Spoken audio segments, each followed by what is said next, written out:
Hello everyone! Welcome back to my YouTube channel, Jenna Jane TV Official. Today's vlog is about Ipon Challenge.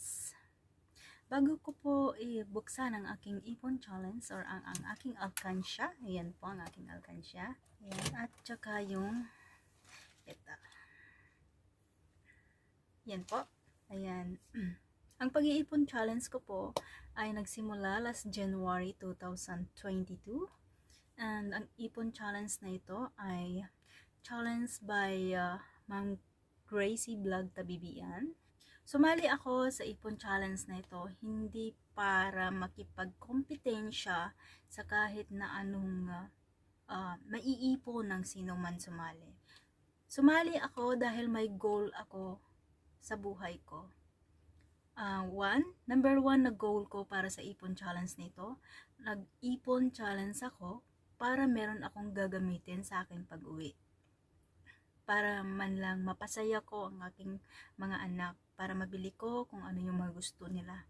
But then, I have a second option. Wala po sa aking mga plano, pero nagkataon na parang nag-boom lang sa isip ko na gusto kong mangarap ng isang tahanan. Kaya mas lalo akong na-encourage na mag-ipon or magtabi ng pera. Dahil yung goal ko na yun, kailangan ko ng malaking pera. So, paano ko yung gagawin kung hindi ako mag-iipon? Diba? So, ang ginawa ko po, sa tuwing sahod ko po, sineseparate ko na po yung para sa ipon.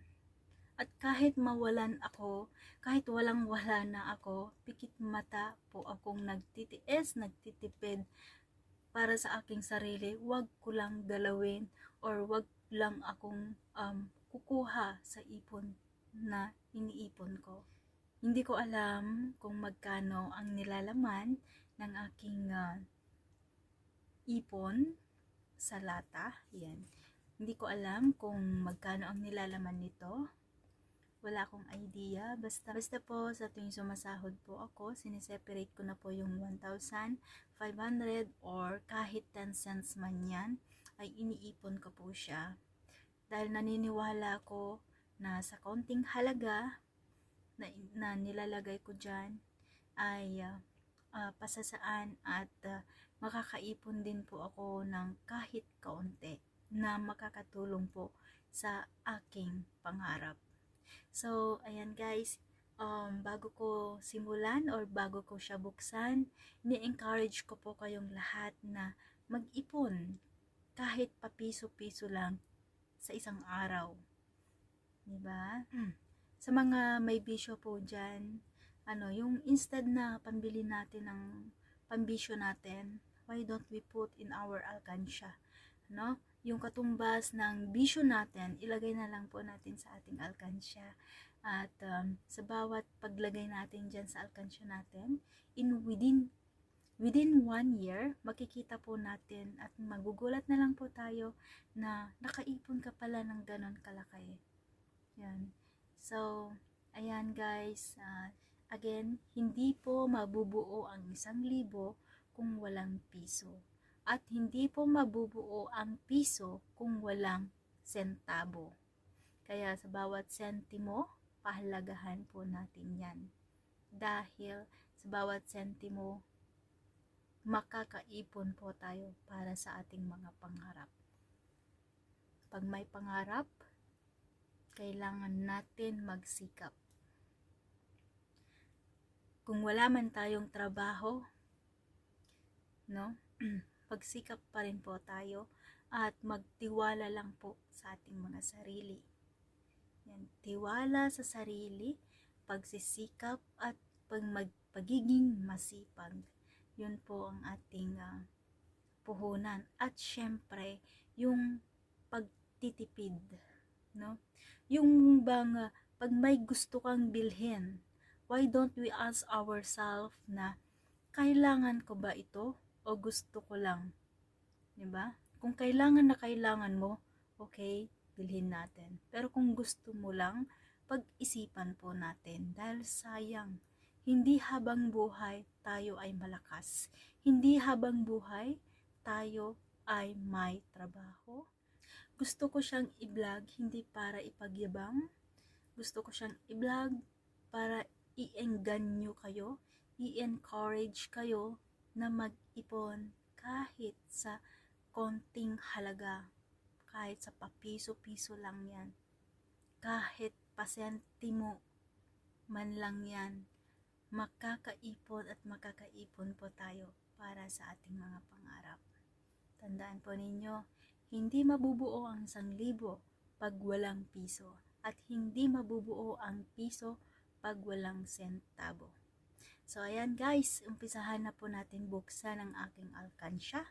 Ayan, maraming salamat po sa inyong panonood at pagsubaybay, pagsuporta po. Thank you so much po. So ayan guys, bubuksan ko na po ang aking alkansya. Ayan po sila.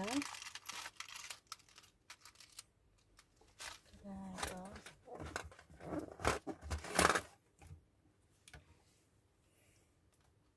Unahin ko muna itong malaki. So guys, unahin ko muna siya.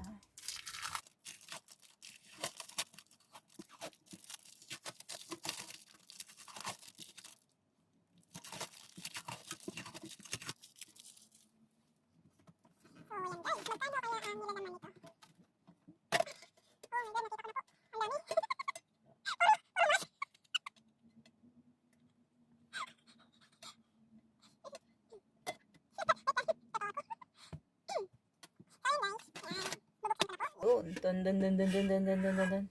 Ayun.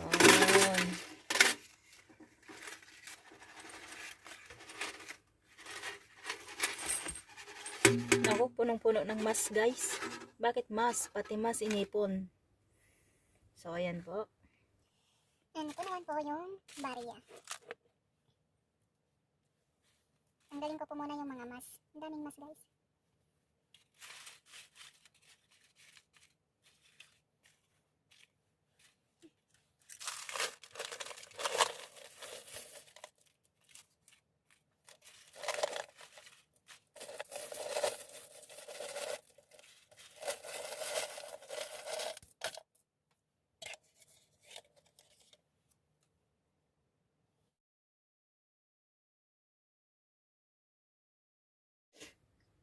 So, ito na po guys ang aking naipon for 11 months. Yan guys, almost 1 year po guys ang ipon na ito. Ayan. Ang dami kong mga centavos. Ayan guys. So, ayan guys, sisimulan ko na pong magbilang. Ayan, thank you so much po. Ayan, ini-encourage ko po kayong lahat na mag-ipon. Ayan po ang aking naipon.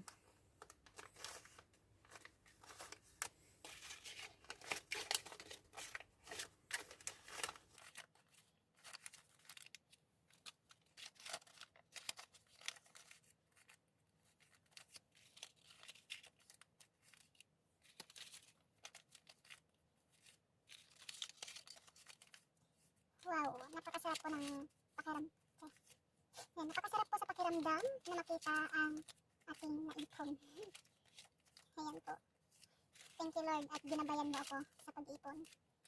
At hindi ko nagalaw ang aking iniipon kahit na minsan ay nawawalan ako or talagang gipit na gipit ako. Ayan. Ay hindi ko nagalaw ang aking ipon.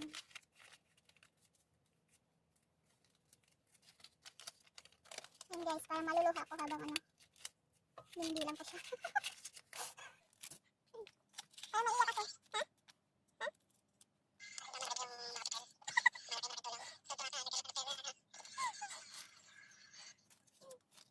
Ayan guys, ayan, ang sarap pala sa pakiramdam, no? Na sa bawat pagtanggap mo ng sahod, tinatabi mo na yung para sa ipon mo. Hindi ko lubos akalain na may ganito akong maiipon. Never kong nagawa ito pag mula nung pumasok ako bilang BH dito sa Hong Kong. Ngayon ko lang po siya nagawa.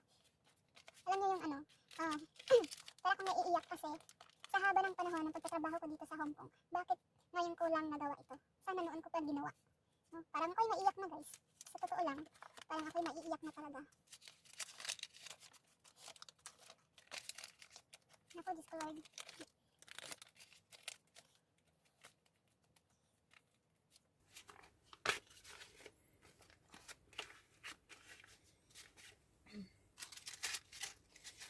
And guys, ito ay lychee. Yan guys. Sa pagmamadali kong buksan dahil talagang walang-wala ako noon, napunit ko po siya. Pero nilagay ko po siya dyan. Yan. Pampaswerte. So, ayan guys. Ito na yung papers. Lagay ko muna siya dyan. Lagay ko muna po dito sa tabi. Hindi ko alam kung magkano siya. Hindi ko siya binilang pa. Ito yung tig 500. And then ito yung isa lang yung 100 ko guys. And then ito yung tig 20. Ayan. Konti lang.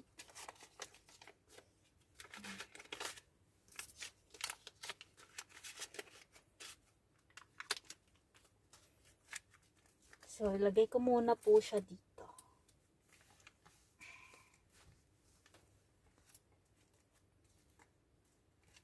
Pag may pangarap, may paraan para matupad.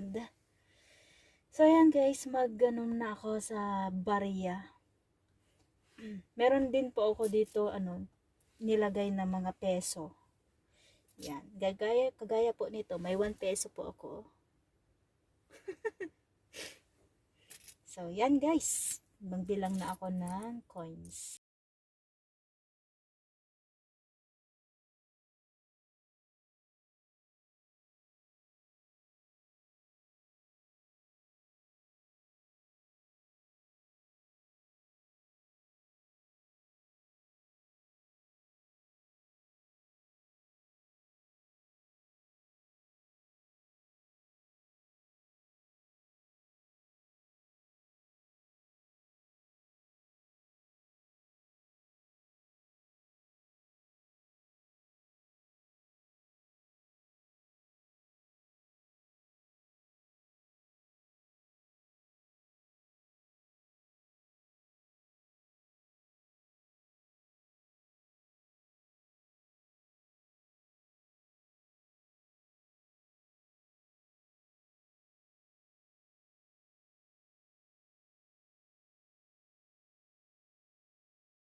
So, ayan guys, magkano po lahat ang aking naipon for almost 12 months or 1 year. So, ito po ang aking naipon guys mula sa aking salary dito sa Hong Kong po bilang isang domestic helper. Bilang isang domestic helper guys, mahirap po para sa amin mag-ipon dahil marami po kaming gastusin, hindi lang po para sa sarili namin kundi para sa aming mga family, lalong-lalo na kung marami tayong mga obligation or responsibilities, no?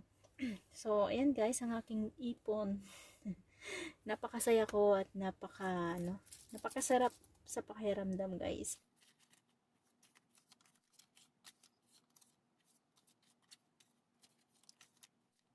Sa ating 500 Hong Kong dollar, naka-ipon po ako ng 12,000 po. Yung 12,000 po, akin na 500, and then meron pa akong 80 Hong Kong dollar, and then 100. Luluha po ako sa aking naipon, guys. Talagang maiiyak po ako.